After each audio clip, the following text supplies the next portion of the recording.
Welcome all sports fans, YouTubers, Facebookers, all social media across the nation. Uneducated Network presents Uneducated Sports Talk. I'm your host, Carlos Clayton, and we have a good one for you. Before we start off, please like, comment, subscribe to Uneducated Network to where you can see my show, Uneducated Sports Talk, and the rest of the shows as well. We have a lot of good things going on for you. So please subscribe to Uneducated Network. It is very popular and it's getting bigger and bigger every single day on YouTube, man.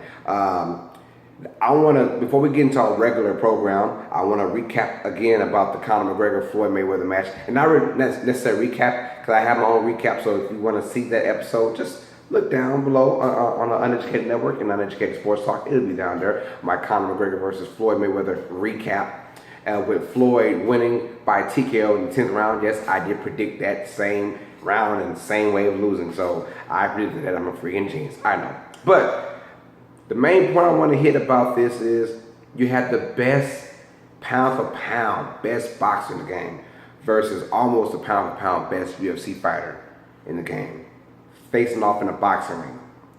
What I'm saying is, please, people, cherish this moment. In the world where we live in social media and we're driven on we want to find out the next best thing, like right now.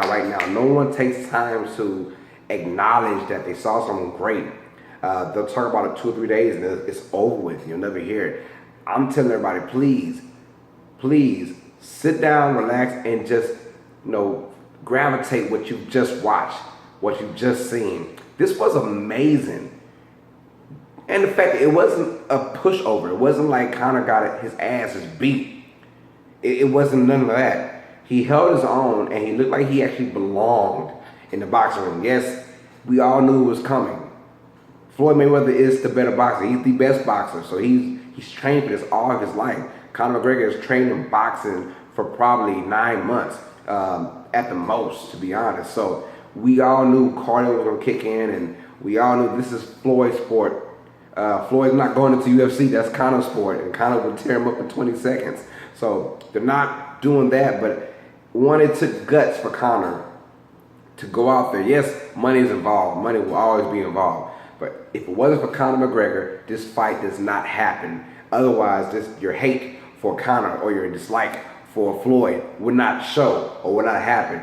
This was crazy. I want people to just cherish this moment because it may not ever happen again in our lifetime. I'm just glad that both guys won. Let's just be honest. Both guys are probably on a boat somewhere drinking champagne and saying, yeah, we got paid, brother. And they're both thanking each other. So I would not be surprised that's going on right now as we speak. But the simple fact that Conor held his own, which made it very entertaining. Like I said in the last show, this was better than Manny Pacquiao versus Floyd. I'll tell you that right now. So much better. It was very entertaining. The group I had with me, they made it more entertaining. The guys were just screaming like crazy after every punch. So it was a wonderful experience, and I want to cherish this moment because, guys, ladies and gentlemen, this might not ever happen again. The best boxer versus arguably the best MMA guy in one boxing ring. It was crazy. And I'm happy to say that I was a part of that and I witnessed that event. Like I said, it might not ever happen. So I'm cherishing it. I'm asking you guys to please cherish that moment. Cherish it. Are you guys ready for some news now? So, Uneducated Sports Talk, we're going to talk a little baseball right fast. And there's only one person in Major League Baseball right now we need to talk about because he is just the craziest thing on earth right now. And it's Giancarlo Stanton, or Giancarlo Stanton, however you want to pronounce his name. Giancarlo Stanton for the Miami Marlins is on a tear right now hitting that ball. He just hit his 50th home run of the season. And I mean, he is doing his thing. He's batting .394 in the month of August. Oh, by the way, 16 home runs. That's crazy. 16 home runs in August. He hit 13 in July. That, ladies and gentlemen, is 29 home runs in a 2-month span. And the month is not even over yet. But today was the last day of the, wearing the crazy colors for the Little League stuff going on, and the player salute kind of stuff. But he ended it with a bang, straight up. Giancarlo Stanton is a beast. He's already like 6'5", 250, something like that. He's already an intimidating presence when he's up there to bat. Now, He is the MVP. Just no doubt. He will be the MVP. That being said, baseball is the only sport, and it's an individual sport, to be honest. It's a failure sport and an individual sport, but it's the only sport to where you can be MVP and your team not make it to the playoffs. You can be MVP or you can be Cy Young and your team not make it to the playoffs. You just gotta be the best of what you do. If you're the best of what you do, it doesn't matter. But usually the best of what you do in other sports leads you to playoffs or leads you to, something extra in your curricular sport. This particular sport, everyone has to be on the same page. Everyone has to have timely moments. Everyone has to contribute in some kind of way in baseball. But yeah, they are 13-3 right now. The Marlins are in the last 16 games because of Giancarlo's bat and other stuff going on too. They already know that their starting rotation is poor, but their bullpen is pretty decent. They knew that, so they stopped on bullpen. But 13-3 the last 16 games, they have been doing it big, and I'm surprised. The Marlins are only 4.5 games out of the wild card behind the Colorado Rockies. Do I expect the Marlins to actually win and go to the wild card? No, I don't think so. I think the Rockies kind of slide in and hang in there. But at the rate they're going, at the pace they're going, I won't be shocked if they do pass up the Rockies.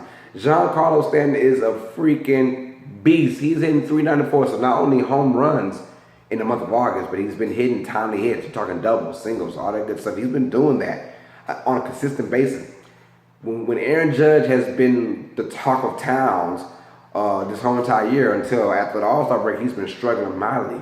Well, Giancarlo said, don't forget about me. I'm also a big dude who can hit home runs pretty far. And he has been tearing the cover off of baseball almost the last 2 months now. And it's pretty much unfair when you go up there as a pitcher to pitch against that dude. He is that focused. He is that intense. And he's that laser focused. It's crazy. It's kind of scary.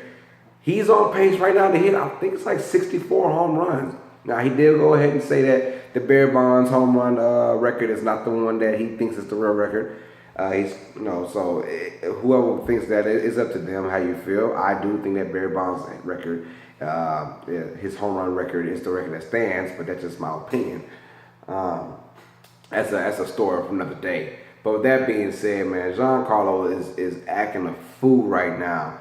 And with this crazy day and age we have, people hitting home runs like crazy, everybody now, he is the poster child of home run hitting, and he already hit number 50, so he is on pace to do some damage. And hopefully the Marlins, they are going to need a playoff spot, please, because Miami is not a good sports town. But when you're winning, Miami shows up. That's what it is, man. So that being said, we're on to our 32 for 32. Since I did not do a show that involved 32 for 32 yesterday, it was strictly the Conor McGregor Floyd Mayweather fight. I'm going to do two teams for today. The first team on the docket is going to be the Detroit Lions, and the second team will be the Miami Dolphins. But let's start off with Detroit. We are now talking about teams that made it to the playoffs. Detroit is one of those teams. They got bounced out in the first round, the wild card round against Seattle, got dominated. They ended the season 9-7, but they lost the last three. So they went into the playoffs on a bad losing streak, and that is a bad recipe in any sport you're playing. You always want to go into the playoffs on a hot note. This team, they aren't special in any place. I'm just being real. Matthew Stafford, I'm not the biggest Matthew Stafford fan. They're weak at the running back. They're weak at the wide receiver position. They're weak at the linebacker position. Besides Holy Nata, they're weak indeed. They're weak though. They have a lot of issues. I really can't tell you how they went 9-7 last year with the roster that they have, but they did. It was a hell of a job by Jim Caldwell.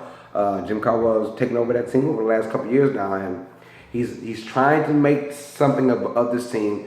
Playoffs. But here we go. So we have Matthew Stafford, who I'm not very high on. I never really did like Matthew Stafford, but that's just my opinion. He's still a hell of a quarterback, but he's in that, maybe not that, he's not the upper echelon, he's not the lower, he's not at the bottom of that. He's probably there's an A class, there's a B class, and there's a C class. I'll put him in that C class in my opinion. But He's throwing the Golden Tate, he's throwing the Marvin Jones, and those aren't pretty names to actually throw the ball to. Those guys can't be your main wide receivers, and you get things done. Of course, he has Eric Ebron at the tight end position as well, and he's kind of, I won't call him soft, because no NFL player to me is soft, because he will knock me out in a heartbeat. But he doesn't play big. He doesn't play with physicality that you would like from a tight end. And Holinata, he's probably the only bright spot on the defense that they have, or the only name, to be honest, because in cornerbacks and the linebacker, they probably have the worst secondary, the worst secondary / linebacker core. When you say front seven, we talk about the line and the linebackers, but when I'm talking about cornerbacks or safeties or DBs and linebackers, Detroit probably has the worst out of the NFL. Now, outside of the Saints last year, Saints are pretty bad too last year. I'm not gonna lie about that. So you want to go to the draft and you want to go with a bang, right? So the first pick they get, I think the 21st pick, was Jarrett Davis, linebacker out of Florida. And one thing I liked about this pick is they needed it desperately. Their linebacking core was horrible. One, you get speed. He'll be a 3-down linebacker because his cover skills is amazing. He has great cover skills. He's very fast for a linebacker. Thing is, he goes for the big hit a lot. He whiffs a lot as well. But in the NFL, in this day and age now, let's see. In this day and age, you gotta be able to cover more now. You gotta have athletes on your team now. The way the offense is set up, the offense is the ones that's getting all the benefits of the doubt. You gotta have guys with speed to cover people, or to cover, or to have good coverage now. So then their second round pick, they get Tease Tabor from Florida, another Florida guy, cornerback. About him, he's pretty slow for a cornerback. 4.6 speed he had, but the thing about him is maybe he could develop into one. He could be one of those in-between guys. Maybe he's good, but the 4.6 it pretty much hurt him. That's why he kind of dropped as low as he did to the second round, because in the beginning he was probably going to be a late first round pick, somewhere in the 20s and 30s, but then he dropped to the second round, only because of speed. But I never trust speed. I don't worry about speed. It's all about tape. And if he looks good on tape, I'm down with it, man. And then they get Kenny Galladay, wide receiver from Northern Illinois. They needed something on this wide receiver crew. I thought they should have went wide receiver earlier, but they need offensive production horrible, and especially from their running back position, which they have nobody. They are god-awful in the running game. So this team it kind of baffles me. I don't know what actually put these guys at. They were 9-7 last year, and for some reason, I still think they end up like 8-8. I don't know why. There's nothing special about these guys, but that's probably why they're always 8-8.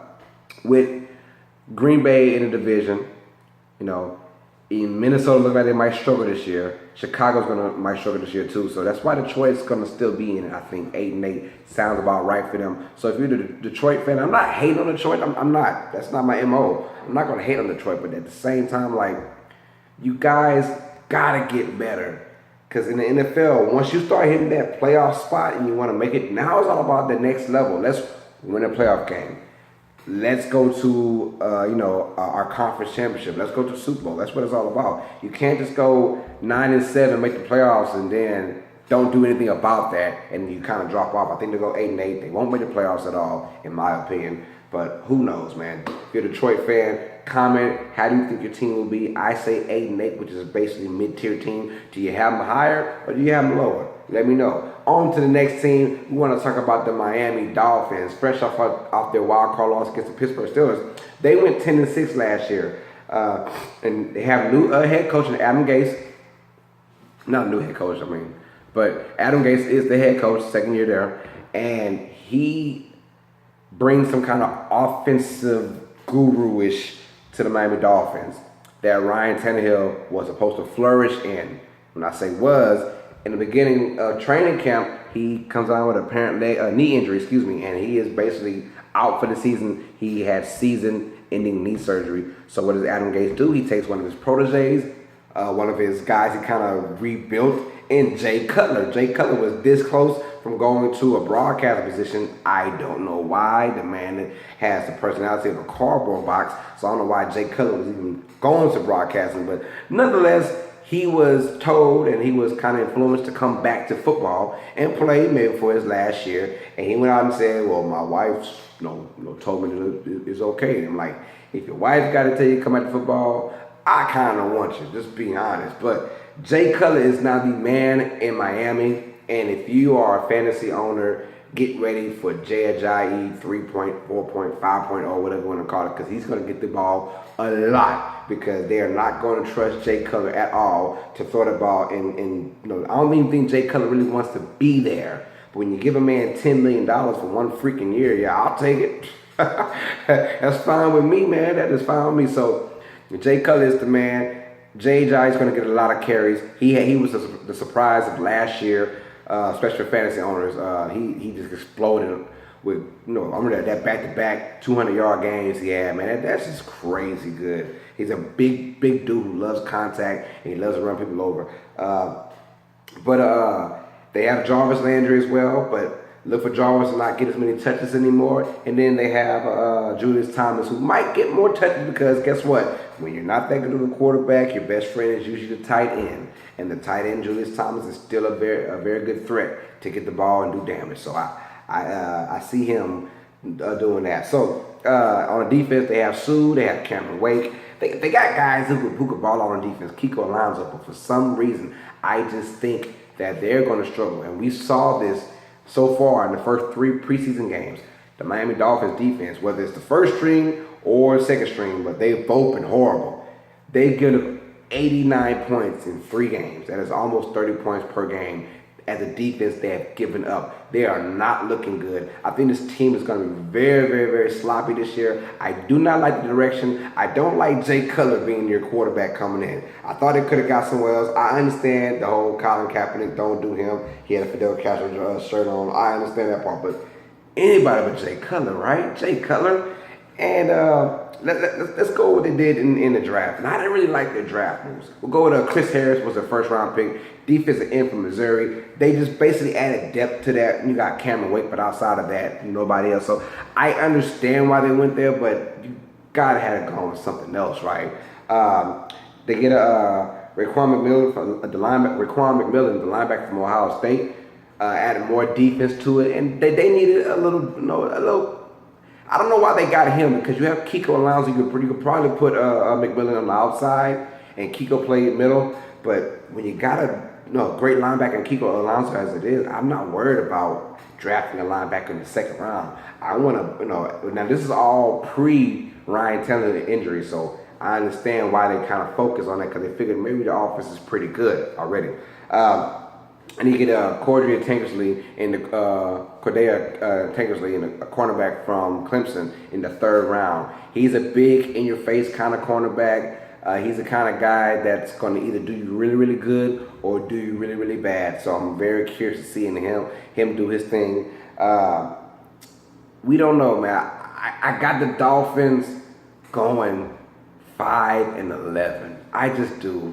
It's something about the AFC East that is just sucks, and it just makes me so mad, because like I said, the Patriots stay good, and the rest of the division just doesn't want to get better. They're like, we don't even want to challenge these guys. We're just here to be. So the Bills, Dolphins, Jets. I cannot stand that division for the last 10 years now. It's been horrible. They usually only have 2 players or 2 teams that do good. They've never had 3 or hell even 4 in one season to actually be competitive. This year it's going to look like another clean sweep for the Patriots, and I do believe the Patriots will demolish that division once again. Next episode, we will talk about the New York Football Giants as part of our 32 for 32. Please be on the lookout. I will upload my, draft talk, if you want to say that. My fantasy draft talk. I will talk about the quarterbacks and the tight ends the first day, which we'll do August 29th, but it will be uploaded August 30th. And then second day, we will talk about running backs and wide receivers, which we'll do August 30th and upload for September 1st. So be on the lookout. I have a special guest, Joshua Nevels from the Last Word Podcast. If you haven't checked that out, please go on YouTube to the Last Word Podcast, where it's Joshua Nevels and his special guest, Ashley Jones. They're on there, talking various sports, and I enjoyed it. So Josh will be on there. He's a fantasy football guru, and I'll be asking him questions, and we're going to break everything down. That's fantasy. So be ready for that. We got big things coming with Uneducated Sports Talk. Big things coming with the Uneducated Network as well. Like, subscribe, comment. My name is Carlos Clayton. I'm from Lake Charles, Louisiana. If that helps, check me out on Twitter at Carlos Clayton _ I repeat, at Carlos Clayton _ and big things popping. Next episode, like I said, we'll talk about the New York Giants, and we'll see what goes on from there. So, as always, sports fans, you know what it is. Stay smart, stay educated. Peace.